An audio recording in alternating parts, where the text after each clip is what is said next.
કિશોર કાકા, હમણાં એક સ્ટાફમાં અમને જે ભાઈ મળ્યા ને તે હમણાં બહુ આમ એકદમ નારાજ થઈ ગયા છે. કમલા એ કે હવે જે 26મી જાન્યુઆરી આવવાની ને હા એ કે રજાના દિવસે જ આવે છે યાર. શેઠ કે રજા ના મળી ને આવું બધું બોલે છે. બહુ જ ખરાબ કહેવાય, ખબર છે? હું લે પાછું તું કઈ બોલી એકદમ તમારે શું પ્રસંગ છે એ જોવાનો હોય કે રજા થોડી ગણવાની હોય.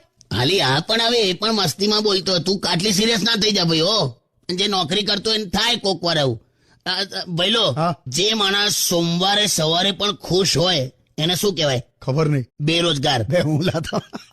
એટલે મસ્તી લા. આ તો કઈ નહીં, પણ હવે તું આટલી બધી સિરિયસ ના થઈ જઈશ. હું તો દેશભક્તિના ગાયનો અત્યારથી ચાલુ કરવાનું છું. યે દેશ હૈ વીર જવાનો કા અલબેલો કા મસ્તાનો કા ઇસ દેશ કા યારો.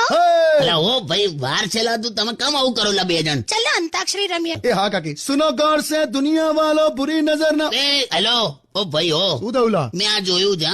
જ્યારે પણ અંતાક્ષરી રમવા બેઠા હોય ને તો સૌથી ભયંકર અવાજ જેનો હોય ને કર્કશ, એને બધા ગીતો આવડતા હોય, એ પણ આખા. બે શું યાર. તમે તો કોઈ દિવસ અમારી સાથે અંતાક્ષરી રમતા નથી. તમે તો એકલા એકલા ગીતો સાંભળ્યા કરો છો. એમાંય તને તો વાંધો હોય છે.